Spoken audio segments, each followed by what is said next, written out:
Alright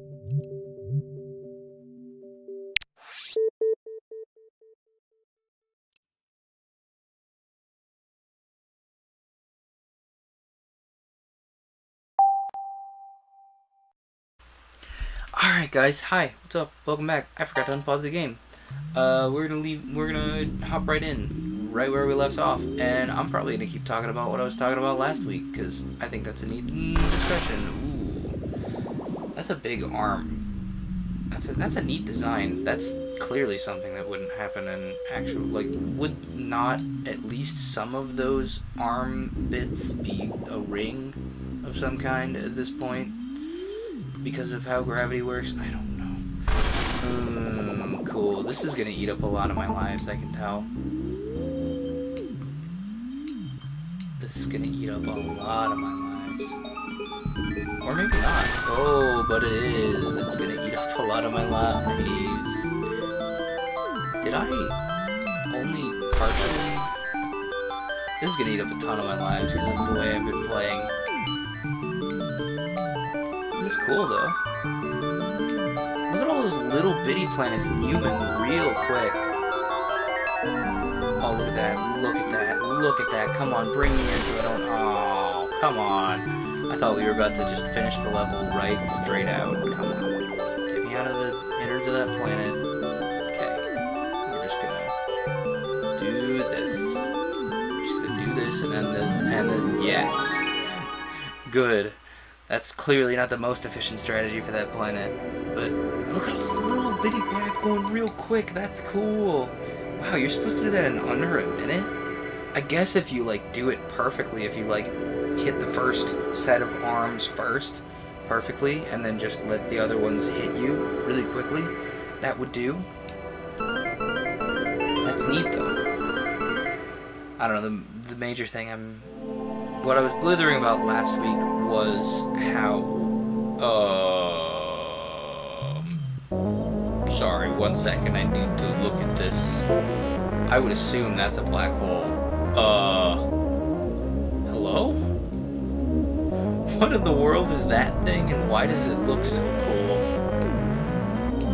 I get the feeling I'm not gonna like this mechanic here in about 10 seconds. Yup, it kills you. Okay. Alright. This is gonna be hard. We're just gonna orbit this boy for a little bit. It like bends the screen and everything. That's interesting. And it like clearly bends the screen down there, but does it only affect you as the player planet? Oh, this is interesting. This is odd. I don't know how to feel about this. It's certainly curious. Oh no. I don't want to be not attached to a planet at this point. We're gonna avoid that boy. Oh no. Okay, so clearly there's some kind of event horizon where like your backpedaling has no effect anymore. Oh, this is... Oh. I got feelings about this one.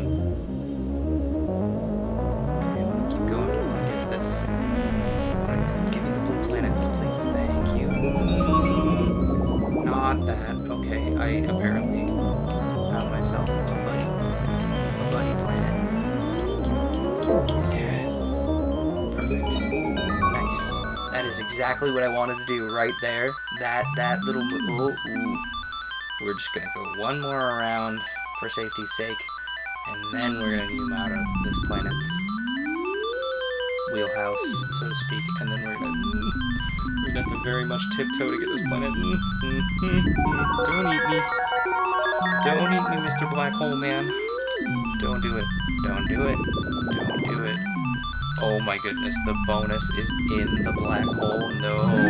Okay, that's cool. That effect, how it bends and everything. How space bends because of the immense gravity of that black hole in the middle. That's neat. Oh my gosh. I gotta have, I gotta have Razzy watch these episodes, because, oh, she would love this game, because it's very space themed. It's, oh, and the core mechanics great. I got loud feelings about this game, but if I sat here and talked about all my loud feelings about this game, it would just be the same thing, the entire series. It would just be me screaming about how cool this game is.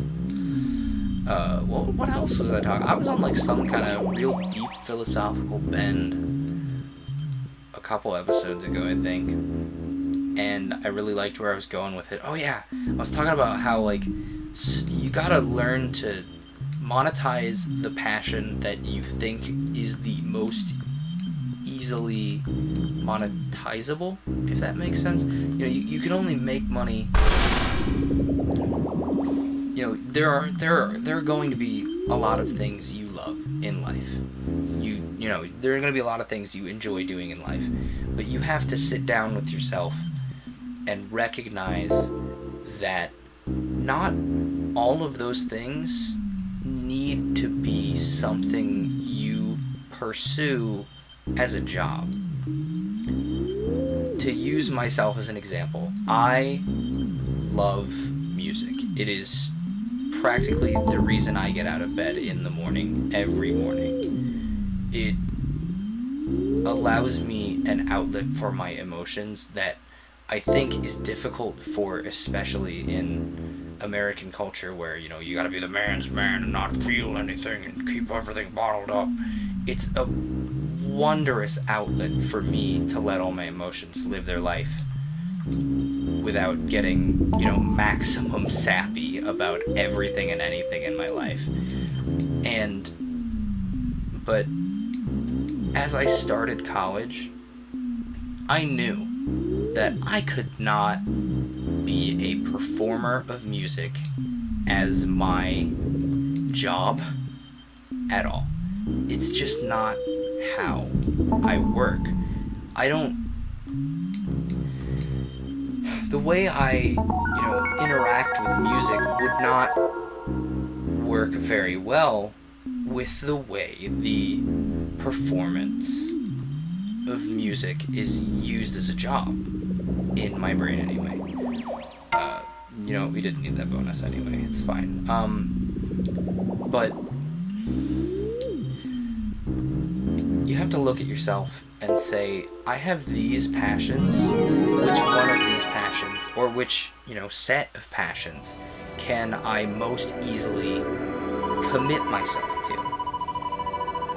to make sure I enjoy what I'm doing and also, you know, make a livable wage?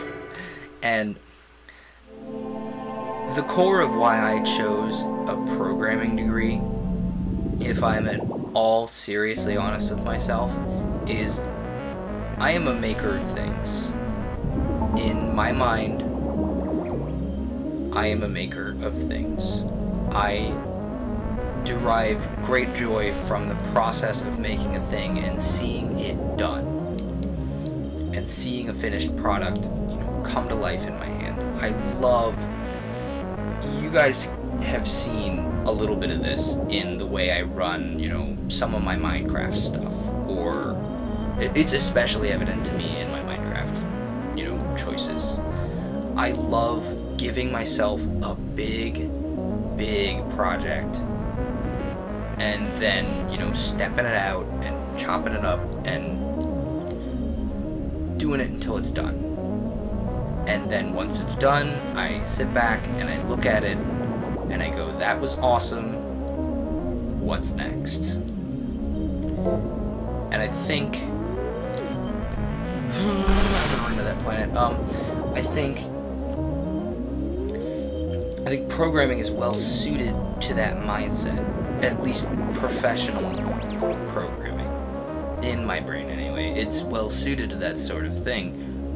I thought that was gonna, like, remove me from that orbit to that planet for a second. I was worried. God, that's such a cool effect.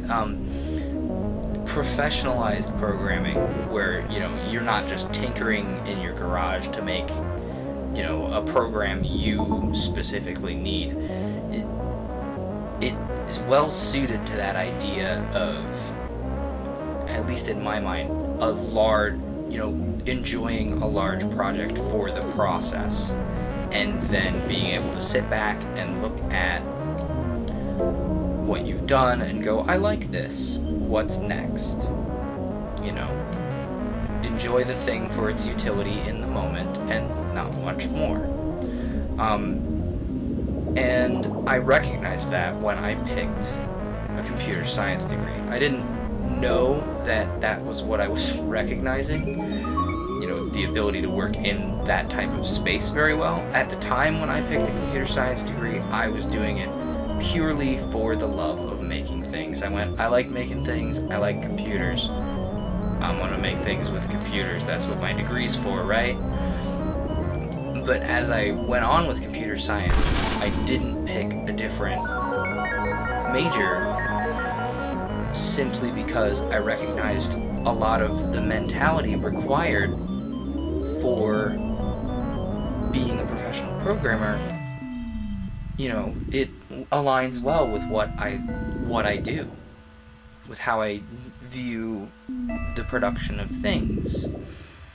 And so that's a major reason why I stuck with CS rather than, changing to another one of my passions, like music or astronomy. I love space. Space is neat to look at. I could not be a professional astronomer to save my life. I have a friend who is potentially getting an astrophysics degree. More power to her.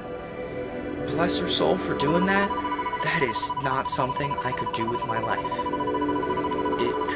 It can be an outside of work passion of mine, and it probably will be. I'd love to be looking at articles about space, like, look at this neat space thing, did you hear about this neat space thing,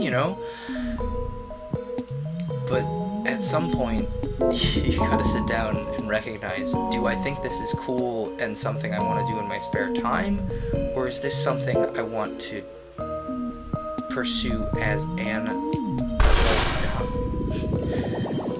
And I think a lot of that, for me, is looking at the way the workspace functions, and how does the workspace align with the way that you do things. Like the way music is as a job. I could not be a music educator. I have nowhere near the patience for it. Bless any music teacher's heart. You are a saint. I can barely teach myself music. And more power to anyone who is an educator of any kind, because I have not the patience to teach anyone but myself most things, honestly.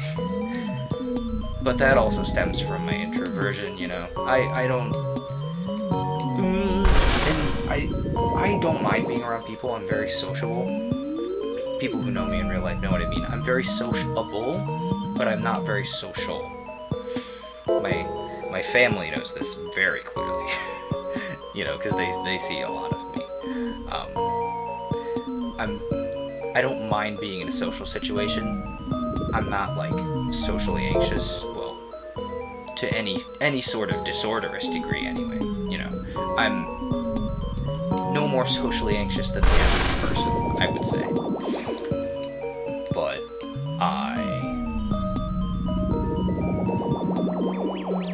okay, wow, this level is going interestingly for me. Come on, push me back that way, or we can just go to the other duplicate of this. Oh, do you think...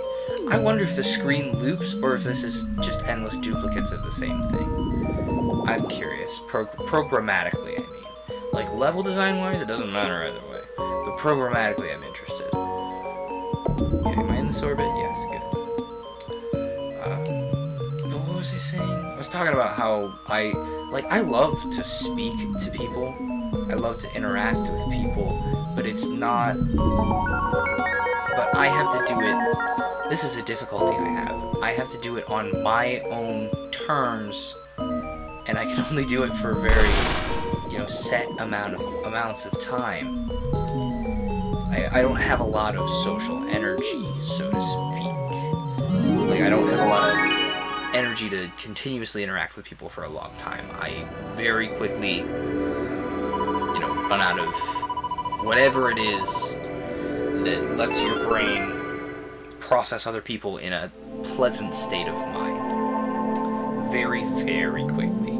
So, and there are kind of two routes as to, in my brain anyway, this might not be the actual case, but there's kind of like two routes to which you can pursue a career in music, and that's either educating or performing, whether it be performing, composing, like performing the act of composing, that is to say. Not learning that, cool. Performing the act of composing, actually being a performer, or you can be an educator who teaches people the ins and outs of music, at least to my brain. There are probably more, like, other things that also, like, as an example, there's a music therapy degree that I've heard about that's also, given my social proclivities, not really an option for me. I took a long, hard look at myself when I got to college, and I said, I love music. Can I do this as anything more than a personal passion? And I looked at, as many avenues as I could, and the story goes, the cookie crumbled such that I could not do music as a profession. I would love to audition for a choir of some kind, and that would be awesome, because then that would give me something musically to do. How do I get this? How do I get this blue planet here? I clearly need to, there's something up here. I need to, get the correct angle such that I pass through there. Anyway. And, game design is another great example. I am a lover of games. I would not be sitting here playing this on camera if I was not a lover of games. And, I am interested in, game design and analysis of game design choices. But at some point, I sat down and I said, can I work in such a competitive field to do work that I may not personally enjoy all of the time, a lot of the time, be on long projects that I don't enjoy, at least, creatively. I might enjoy functionally programming, things directly, but creatively, it would be another story. What if I got on, I could really only personally, produce. Come on. Anyway, I'm talking a lot, kind of fragmentedly, because I'm trying to put sentences together while I play games, which is hard. But we're gonna lose all our lives on this, because, clearly the idea is you get that little blue planet, and then it lets you get another planet. And these little purple circles are killing me. I don't know. That's just something, that's a life skill you have to learn while you're in that in my brain, while you're in that transitionary period of your life between college and high school. You have to learn to differentiate between your passions and what you can do for work. And there's a really clear line for me, because you all know me. I'm a learner of things. I love learning cool stuff. But the line is, do I want to learn more technically about this thing, or do I want to just know facts about it? And that's why programming appeals to me, because it's a clear mix of technically, do you know this thing, do you know that thing, and can you do I want to learn more about this, or do I want to apply apply the things I've learned about it. And that's something that's interesting to me. Come on, I almost had a good angle there. I don't know, that's something that comes up in creative decisions for me a lot is, you know, woodworking as an example. I love woodworking, but I have acquired all the skills that I would like to acquire as far as woodworking goes. Now I just want to make things. I just want to make things with the skills that I have about it. No, come on. There's gotta be some way to do this. I'm going about it the wrong way, I think. We're gonna run into that red planet there. That's the target planet right there. See that guy? That's the target planet. We know it's the target planet because it doesn't have the circle. So let's approach this from a different angle. Let's try doing this. Let's try hooking around this boy. This is not going to work like I want it to. Come on, hang right. Oh, that was not a good enough right. You know, we got 15 lives, but anyway, the long and short of what I'm talking about is if you want to be, you know, fulfilled, I guess, you have to recognize what's a passion, what's a hobby to you. You know, what's... Okay, then. That's different. So apparently there are 4 of these. Cool and good. That. You have to recognize what you can do as you have to... The first step is finding a hobby you know can functionally earn you money.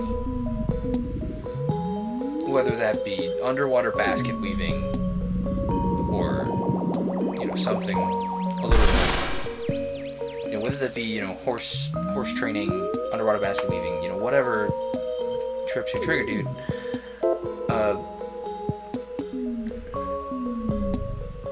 Oh, that's almost, come on, just a little bit. Oh, yes, nice. Alright, now we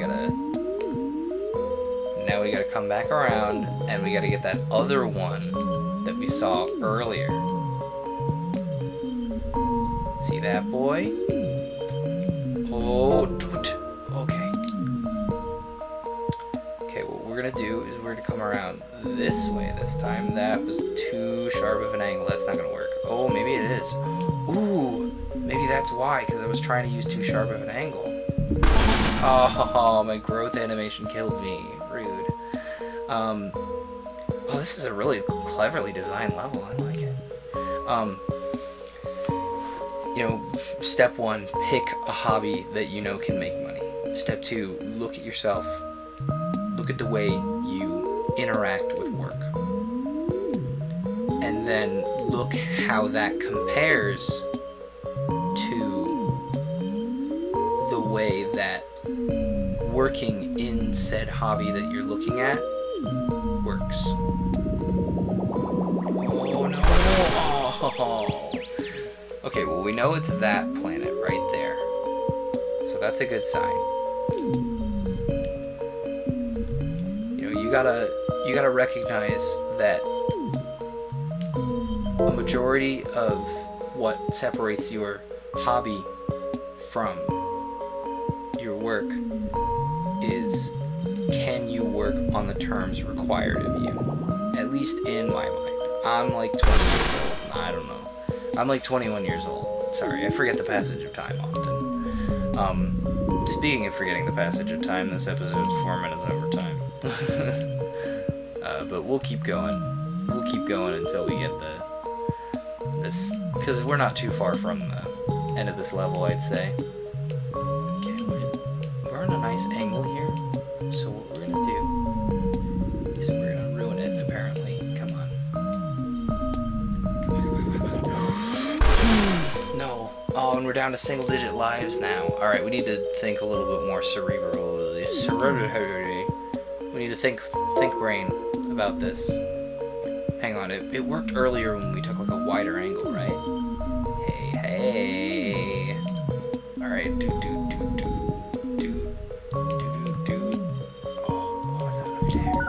at there. Look at there. And we got the perfect angle to come in at the target planet too. Look at that. Oh, look at there. Like, you gotta.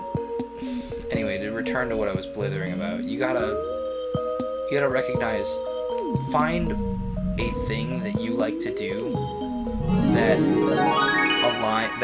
if you were to work in it professionally, aligns with your work style and work ethic. And that is the best way to decide, this is the thing I will do as a job. Because then all your other hobbies, you're not doing those professionally. You don't got a timer. You don't got complaints about schedule from your boss. That's just something you can do on your own time. And you can say, alright, this is done when I want it to be done. And so I will govern it myself. Oh, this looks like a neat level. We'll see it next week, I suppose. Anyway, I've been blithering for 6 minutes too long. There's a link in the description for you guys to go vote and tell me what game I'm playing after this. Please click it. Please vote. I'm going to try and keep the vote from being 5 million years long like last time, because last time you had to pick all 16, out of the 15 games, which one's number 1, which one's number 2, and they were super long because you had 15 options and each drop down. I'm going to try and fix that this time. But anyway, I've been digressing. Thank you for watching. Thank you for voting, especially if you actually did vote. Thank you for voting. I'll see you guys next week with more of this, and I hope you guys have a good week. See ya.